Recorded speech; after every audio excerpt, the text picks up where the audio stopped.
experienced this summer. So, all right, guys, we are going to get started. Make sure we are being respectful of everybody's time. So today I'm here to talk to you guys a little bit about some culturally responsive and sustainable practices in computer science. So that's really one of the things. Thankfully, we've seen a lot of work around, especially with the Kapoor Center, which I've had the pleasure of working with. If you are not familiar with their work, I do believe Shana White is from the Kapoor Center, is presenting during this conference as well. So if you are a computer science teacher or you are working with students of color in computer science and STEM, the Kapoor Center is a huge, huge, huge resource for almost anything you can think when we talk about culturally responsive and sustainable practices in, I would just say in computational thinking, bigger umbrella. So not even just computer science.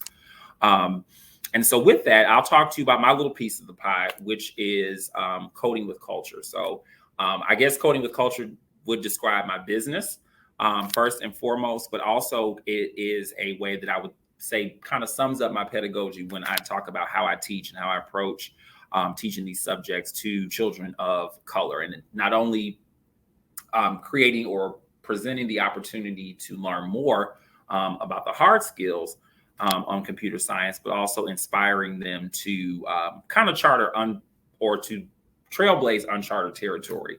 Because as we know, unfortunately, we do see heavily underrepresented populations with not only women, African Americans in general. All right. So how I kind of address the issue or make it accessible or to my students is by creating a kindergarten through HBCU pathway in computer science and STEM.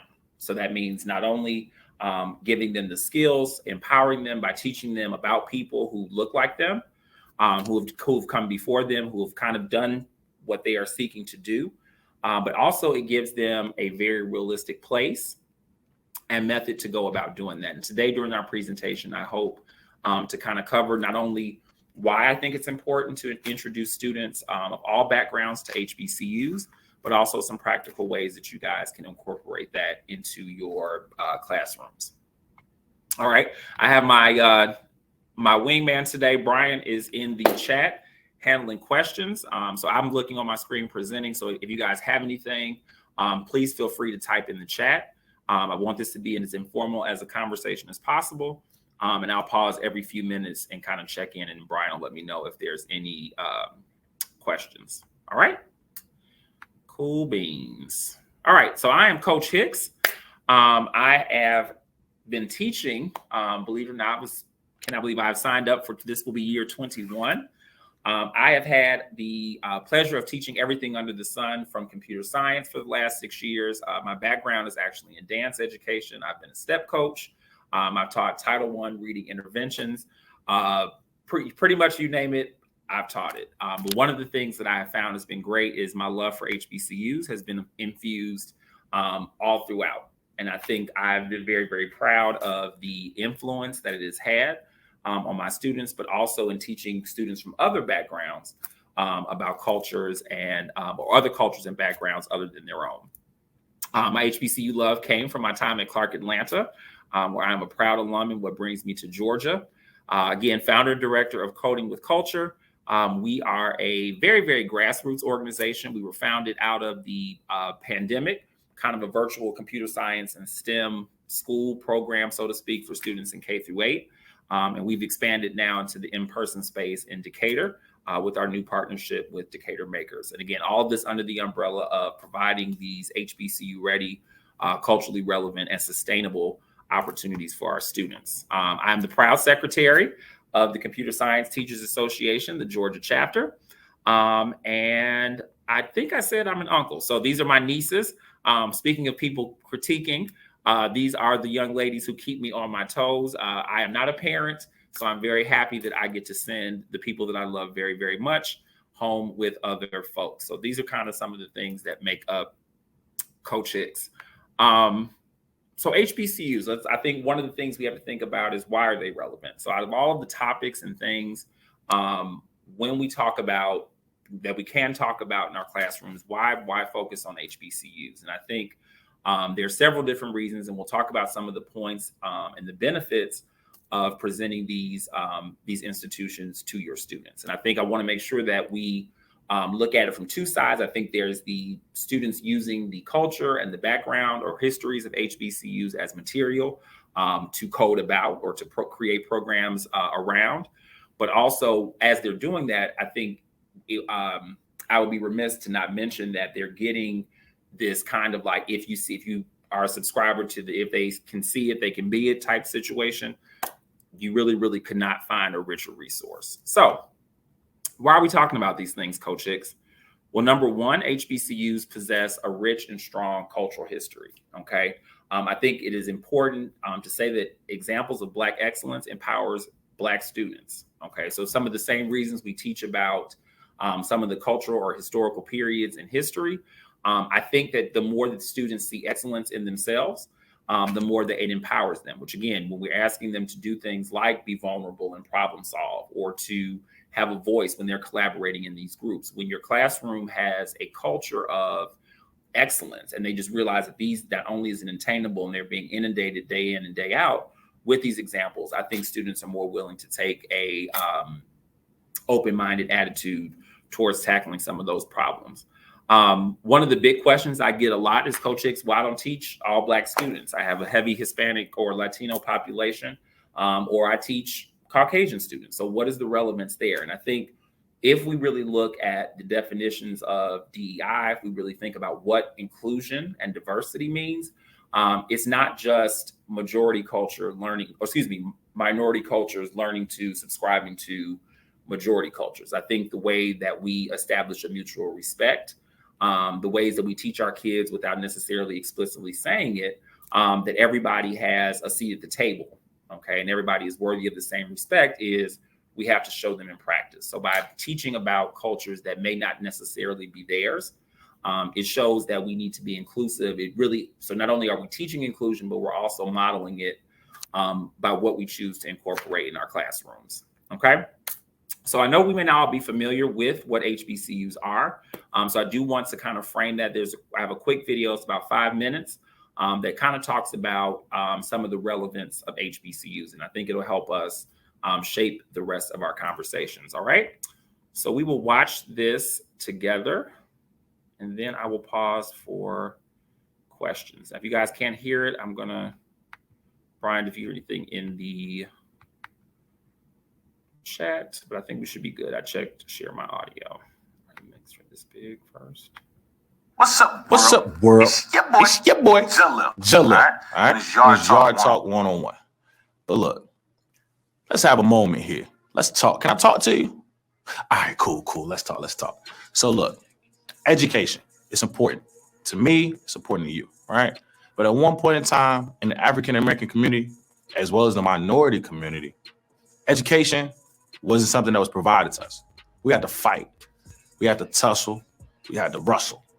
Everything just to get an education. At one point in time, everything was segregated. We got secondary books. We got secondary education.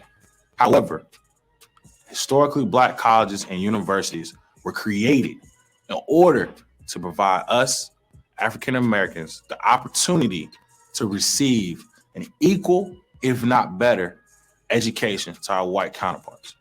So I really want to help you all understand the relevance and the importance of HBCUs. So look, stay tuned and you're going to find out more. It's that Yard Talk 101.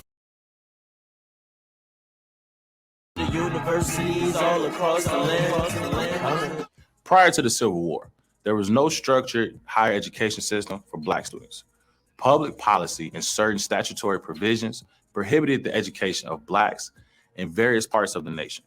Although these institutions were called universities or institutes, from their founding, a major part of their mission in the early years was to provide elementary and secondary schooling for students who had no previous education. It was not until the early 1900s that historically Black colleges and universities began to offer courses and programs at a post-secondary level. These prestigious institutions were formed in an effort to enhance the intellectual capacity, strength, and prowess of African Americans during the days of slavery, when education was stripped from African Americans by the white counterparts. Following the Civil War, public support for higher education for Black students was reflected in the enactment of the Second Morrill Act in 1890 by Justin Smith Morrill. Justin Smith Morrill was a representative and a senator from Vermont. He spearheaded the Morrill Acts that established federal funding for the founding of many of the United States public colleges and universities. He was one of the founders of the Republican Party. The act required states with racially segregated public higher education systems to provide a land-grant institution for Black students whenever a land-grant institution was established and restricted for white students. Today, historically Black colleges and universities are the educational oasis of hope for the African-American community. Dr. Martin Luther King Jr., Thurgood Marshall, Dr. Mary McLeod Bethune, W.E. Du Bois, Felicia Rashad, Spike Lee, and other notable African-American pioneers such as John W. Thompson, the chairman of Microsoft, Oprah Winfrey, CEO of Harpo Productions, Rosalind Brewer, CEO of Sam's Club, and Denise Young Smith, a vice president of Apple, have all broken the barriers and the norms of what African Americans should be able to accomplish in society. And these are all graduates of HBCUs. Cheyney University was the first HBCU that was established in 1837 and followed by Lincoln University of Pennsylvania in 1854 and Wilberforce University in 1856. Today, there are 103 historically Black colleges and universities represented nationwide. HBCUs are responsible for producing 18% of all engineering degrees earned by African-American students, 31% of all biological science degrees earned by African-American students, 31% of all mathematic degrees earned by African-American students, 21% of all business and management degrees earned by African-American students, 42% of all agricultural science degrees earned by African-American students, and 17% of all health profession degrees earned by African-American students. With many negative depictions of the African-Americans in media, tragic happenings in our country, and the recent presidential election and other issues plaguing Black people in our country today, the relevance and need of HBCUs is stronger now more than ever. The true connections developed at an HBCU, the opportunities to grow, and the overall impact that an HBCU has for members of the African-American community is why HBCUs are needed today.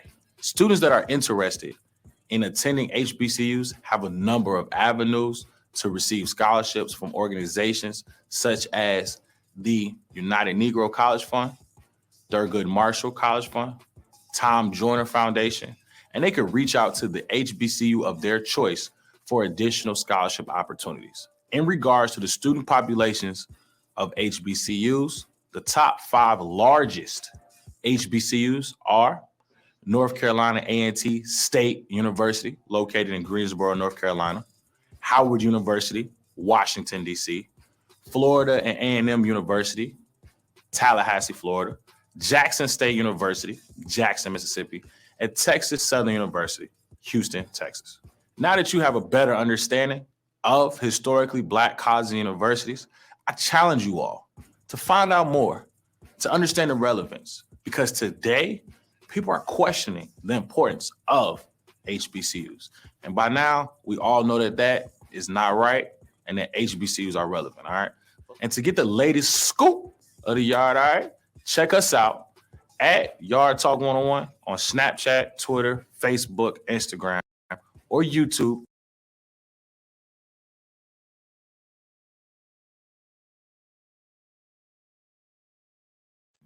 All right. So hopefully that gave you guys a little bit. I see we have some HBCU folks in the house, which of course I love to see.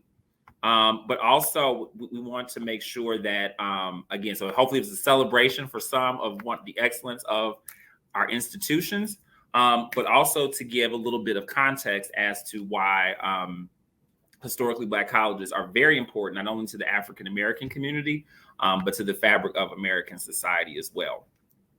So the second benefit, I think, is that when we talk about serving, and again, taking realistic steps, I'm all about kind of breaking through some of the jargon and the buzzwords that we hear sometimes in computer science and STEM. But just looking at numbers, HBCUs, as you guys saw in the video, produce excellence in STEM and computer science. So there are definitely worse things we can recommend to our students when we talk about ways to giving them concrete steps or concrete tools or places to actually tackle that digital divide. Or when I try not to use the buzzwords, which it's kind of hard to avoid. So I think when we look in context and we say, okay, these are only 103 institutions out of the hundreds or tens of thousands of universities and colleges, the fact that HBCUs are even able to put up numbers that can be, stated as a percentage is pretty impressive. Especially when we think about and again, this video, as you guys saw, was set in 2016. So that since the pandemic, there's even been a bigger boom. Fortunately, there have been a lot of investments through Microsoft. I know Apple is partnering with these institutions here in Atlanta to build a state-of-the-art innovation center. So again, we're really, really seeing a lot of investment put into these places, but also these places have fantastic track records of producing excellence. And again, I do want to make sure for context purposes to say that although Caucasian students or students of other backgrounds are not maybe plentiful, HBCUs are not just closed to Black students. I've sent, I think now out of my alumni, about 4 students who took part in my STEP team because I realized that HBCUs for them provided those family type environments where students could not, where students needed the pedagogy to be able to complete. Sorry, I had some students coming in delivering computers. Y'all can set them right there, gentlemen. Yeah, put those on that desk over there. All right, thank y'all. Sorry about that. My high school students are headed to lunch. They were looking at Coach Hicks like I was taking up their time. But again, so they really, really, it allows students to that benefit from that smaller family, more family community type environment, regardless of their background, to get some of the supports that are needed. And I would say definitely in computer science and STEM, but in other fields as well. So we have to kind of look at the cultural benefits sometimes of HBCUs and how those help students experience success. All right. I will pause for a second. Any questions? I see some shout outs. Xavier, what's up to my sorors of Zeta Phi Beta? I see we got some Divine Nine love in the house as well. All right. So I'll pause for a second. I think we're good, Brian. I don't see anything in the chat. Just we have our HBCU shout outs. FAMU. I see you. All right. All right. I also I want to say, so again, we talk about I'm a solutions oriented person, right? So there's a lot of talk, there's a lot of conversation around needing to see more Black students in computer science, or needing to see more diversity when we talk about, especially with cybersecurity and AI and machine learning. I think that's been one of the areas where the diversity or lack thereof has really become a little alarming, because we know that so much of our society is quickly becoming shaped by cybersecurity. We need folks that look and come from various backgrounds that understand how to not only understand it, but also to produce and to create or design within those realms. So I think HBCUs provide that support. So if we're trying something new, as we know with our students, one of the most vulnerable times is when you are trying something that not many people that are like or that you relate to have done before. These places, even outside of the realms of computer science and STEM, they are supportive elements by design. One of the things I remember about my HBCU is, coming to the realization that, they don't take attendance in class. So I was a little creative with my attendance my first year at Clark Atlanta.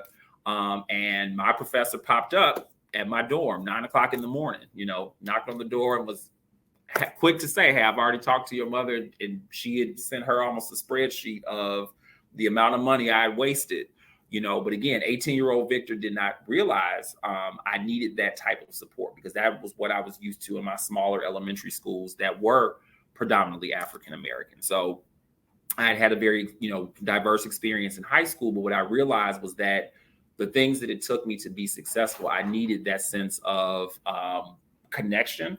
I definitely needed that sense of support and that extra little push that, again, I would benefit from. I had classmates that were from different backgrounds, and they also benefited from that type of environment. So again, that family-oriented pedagogy supports students from various backgrounds.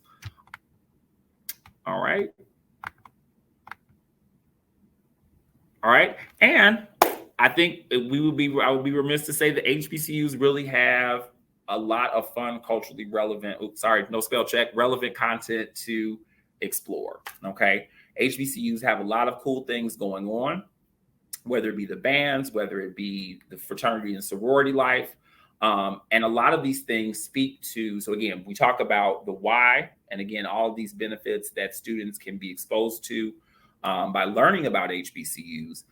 But as we talk about, and again, I'd love to have students to have various things to create these projects about. So when we're learning to code a website, we can be creative with the materials that we ask the students to create that about.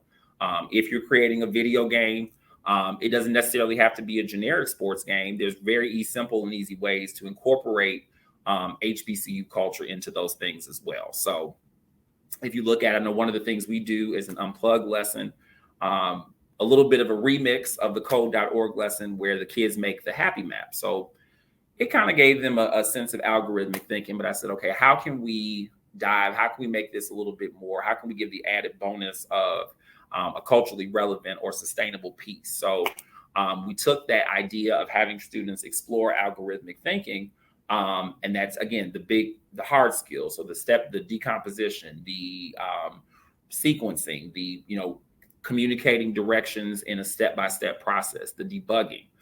So we took that and applied that to HBCU bands. So same skills, same objectives, same standards were approached, but the students got to step into the shoes of an HBCU band director. We looked at the shapes that the bands create in their performances, and the students were posed with the essential question, well, how do these band directors how do they communicate these complex formations to their bands, or how do they get the sections to move at different times? So kind of almost, I guess, like a PBL kind of STEM-ish thing.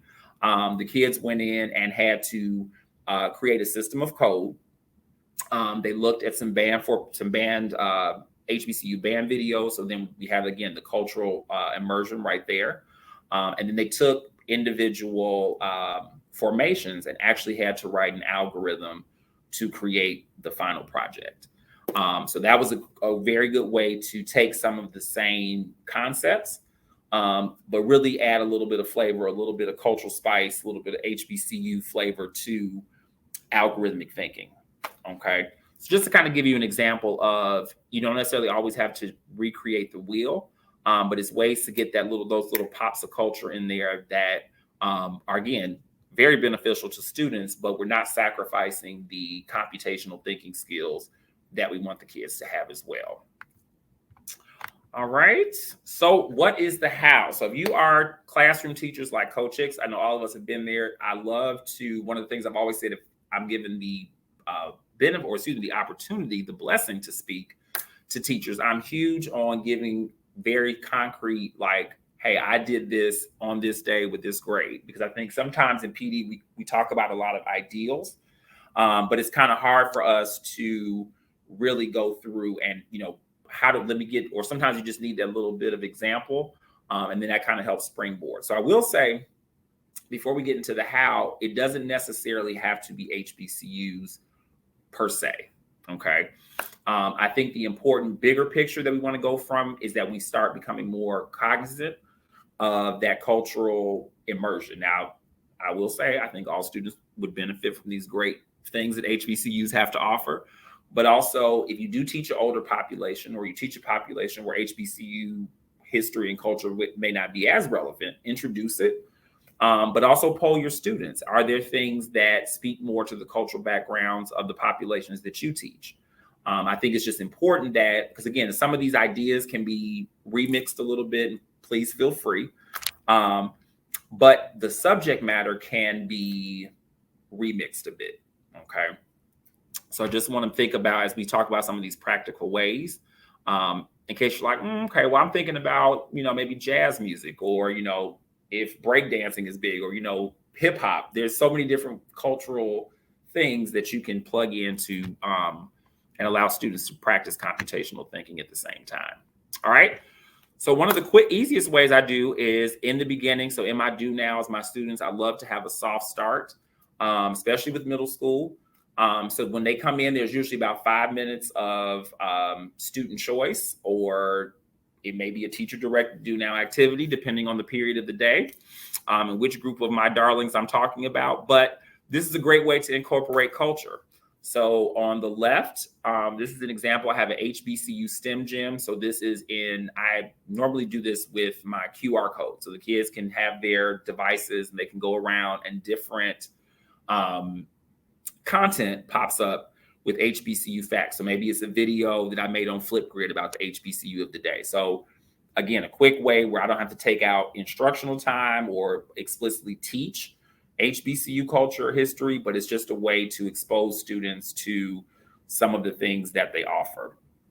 One of the culminating activities, or the way to get student buy-in with that, is once a month, because I see the kids for specials, usually the older kids a little bit more often, K through 5, once every 6 days.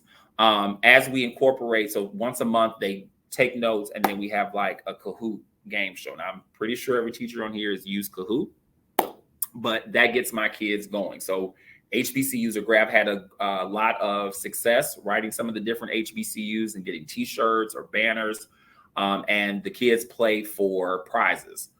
Okay, so they team up, they name themselves after HBCU mascots, and then once a month, they do a game show or trivia contest that's based on all of the things that have been a part of that do now activity. So that's kind of the why. So to encourage students, because again, we talked about that soft start. So everybody doesn't do it. Some days, some kids just come in and they need to sit and meditate. But I do have a lot of ways. So sometimes it's a recording. They can scan the QR code and it's, a voiceover or a podcast about an HBCU. But the way we kind of encourage them to do that is they go in and they, the Kahoot once a month. And again, they play for different HBCU themed prizes. All right. I cannot stress enough, especially to my Georgia folks, contact your local HBCUs. Many times their students have community service hours to fulfill. Okay, a lot of times you have kids that are education majors that are planning to teach computer science, pre-service teachers that need to get those their workshop hours in. But a lot of times for college students, it is much more daunting to even think about where to begin to reach out to elementary, high school, middle schools, because there's so many more of us than there are of them. Atlanta is the largest consortium of HBCUs in the country. So we have the Atlanta University Center. So those of you guys that are in Georgia, and again, these are all resources that I just found kind of calling around. CAU will have the Apple Innovation Center. So it's, I believe, in construction now. But again, the idea is to really, really bring community. So I could, tell you, I will say to kind of cut through some of the red tape. If you are teaching computer science, if you want to focus on the STEM aspect, I strongly recommend reaching out to those department chair people, because a lot of times it gets lost in the sauce of admissions and kind of the general tour. But some of the success that I found is really getting their computer science majors partner with our students. We went on campus, also got a much better tour experience for little kids, because they don't necessarily want all the SAT score, kind of the traditional admissions jargon. So the CS department was able to come meet our kids. They took them to lunch. They got to do a coding activity with them. And we set that up right through the CS department. Okay. For those of you guys that are not in Georgia, or maybe there's not a local HBCU, many of them were very open to doing the same things with STEM. For our hour of code, the year of the pandemic, we actually partnered with computer science students from the University of the Virgin Islands, and they did a hands-on Scratch activity via Zoom with our kids. So again, sometimes it's a little bit more, you have to kind of be a little more organic, go to the websites. I will be glad I'll share my information at the end to help teachers connect with some of the HBCUs. So Spelman, as far as resources, they have a Black women's competitive robotics team. I mean, they came and did a career day presentation with our girls. Can I tell you how many people, the kids were asking me about robotic stuff I didn't even know about yet, but really, really important, I think, connections were made there. Morris Brown, which just actually got reaccredited this year, will actually be piloting an esports certification program. So we're talking about an HBCU that will be not only offering a competitive esports program, but teaching students about how to use it as a career. I don't know if it's going to be a bachelor's program or a certificate, but their president, Dr. Kevin James, who's a colleague, a good friend of mine, or a good friend of friends of mine, has been very responsive to students. I know he's very interested in getting local students interested and aware about the things that Morris Brown is offering in computer science. Morehouse has the Code House. Well, their alums have started Code House. I think one of the gentlemen is here. Fantastic, fantastic program they are doing with mentoring current HBCU computer science students, but I know they have also been very open to working with high schools as well. There's a summer program that Morehouse and Spelman offer for 9th through 12th grade in computer science, where they spend 3 weeks on campus. And then they're helped out with internships and partnering them up with mentors as they go into post-secondary computer science studies. So again, a lot of resources with HBCUs. Again, I love the phrase, if they see it, they can be it.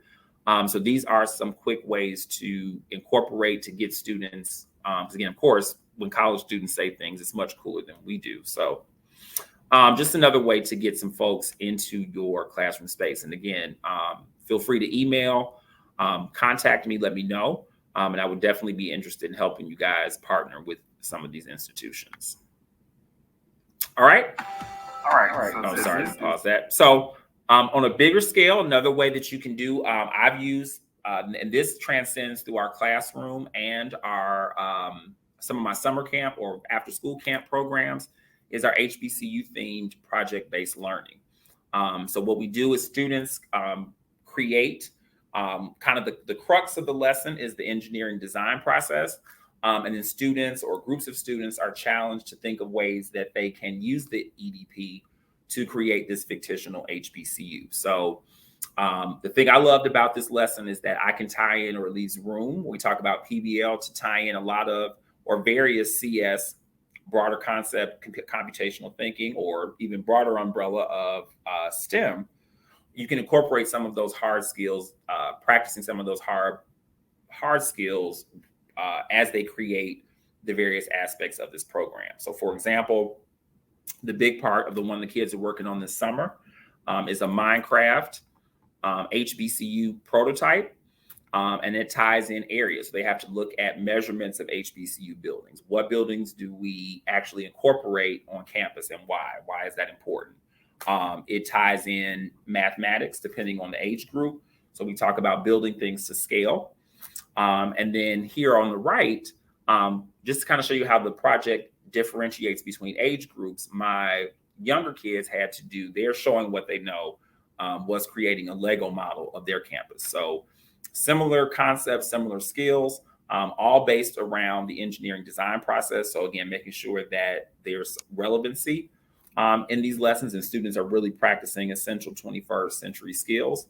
But again, something that kind of speaks to different age groups. And again, depending on the interests of the students or kind of the theme of the class, the mini projects or the pieces or the artifacts that they create can change up. So for example, the kids kind of usually the way we culminate this project is we do a digital college fair. So kids can present, times we focused on HTML with older kids, they had to code a website for their HBCU. We've had groups that had a little bit more of a graphic design focus. And so they went into Canva and they had to design branding for their HBCU. So we talked about color theory. So again, it's really a lot of different ways. If you want to stick more so to the, computer science, we've created video games based on African-American, famous sports people that have come, or just based on African-American or HBCU, sports program. So if you guys are familiar with Google CS First, they have create a racing game. So students had to brand their video game instead of it just being a general Scratch project. They had to research and create a logo for an HBCU, upload that into the game. So again, same concepts. They're still learning how to use events. They're still learning how to use sprites, backgrounds. But again, adding that little piece of cultural spice in there. So I will show you guys a little clip of the Minecraft world. Let's see if I can make it bigger. I don't think so. Building a little bit more. So this is our residence hall, where native St. Joseph Kdg-HBCU, which is our HBCU culture club at school. So students will interact with the resident assistant. She talks a little bit about why dorms are important. Kids click here and take a tour of some of the dorms and that one is as they go in. They also can interact with residents of the dorm. And so these are all linked with different resources. They can meet ideas for different residents have different tasks. But yeah. So they'll go through eventually all these rooms and populated with something. Residents or HBCU students that will all have some type of activities for the kids to do. So yeah, there's our administration building and school of education, and our other dorm. Got the AKA plot, the alphas, Qs. Still work in progress. But yeah. So that's that. Stay tuned.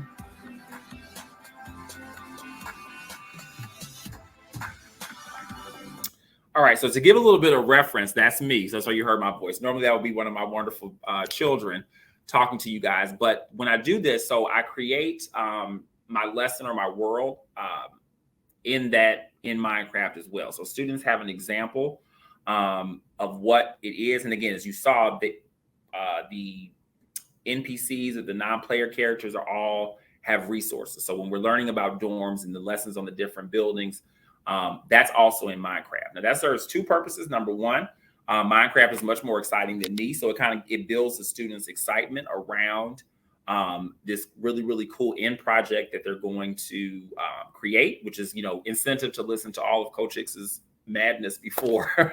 But also as far as differentiation, because again, we know we have kids that are all over the place with familiarity with different resources. So it allows them to also build from my world. So if kids are not familiar with Minecraft, they don't necessarily have to start from scratch to begin their projects. Okay. All right, a couple more things. I know we're getting, sorry.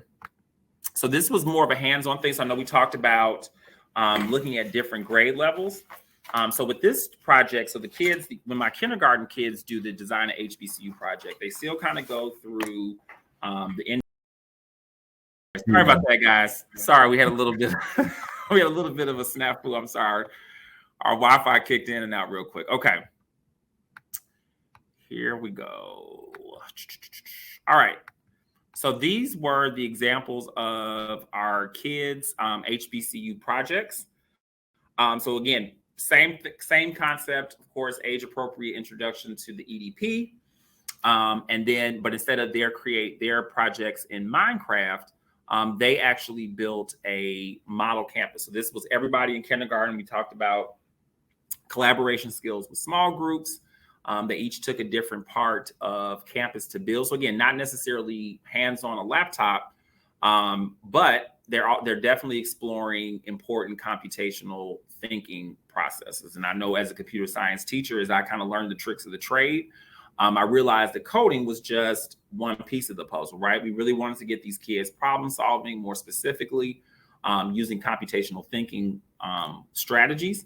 And so they still had to go through, again, breaking a problem down. You know, how do we problem solve when something goes wrong? How do we collaborate and communicate around a project? So this was just a way that we differentiated that same PBL for younger students. All right. For those looking for, again, more just computer science, again, I think there's different areas of engagement or ways. I also do some kind of standalone activities where we practice computational thinking with Scratch. Okay. In the K-5 space, I know one of the things I was seeing a lot with, especially with my students of color, is that they were very, very excited about computer science in K through 5. When it was code.org and we were getting the Angry Birds and we were, you know, Minecrafting and ice aging as we learned about loops and events and debugging. They loved it, and they left Coach Hicks and went to the middle school, and they never wanted to do it again, because once they realized that it actually includes typing and realizing that, you know, you typed 20 lines of code and forgot one semicolon, I wasn't seeing them staying. So we really weren't seeing even the K through 8 pathway continuing in computer science. So I realized there had to be a better method of instruction on the elementary level.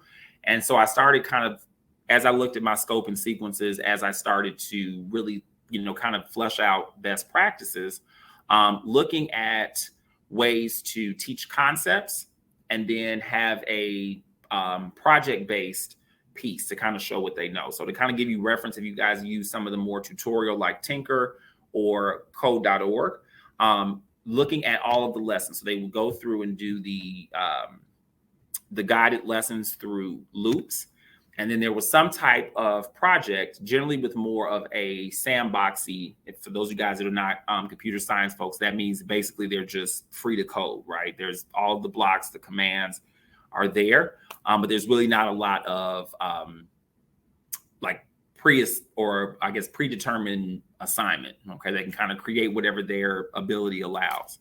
So what I would do is that we would work on so for example, we worked on events, right? User-based events, and we talked about how we have to include the, you know, the if-thens, we did the conditionals. And then at the end of that unit, so after the end of 2 or 3 meetings with me, then they created a campus tour in Scratch. Okay. So their ideas, they had to use different sprites. They had to use, after we talked about what items or what places are on HBCU campuses, either uploading or looking at the Scratch background. So again, they're learning how to use Scratch. They're learning how to kind of comb through the features. And they had to find 3 or 4 different backgrounds to make up their college campus.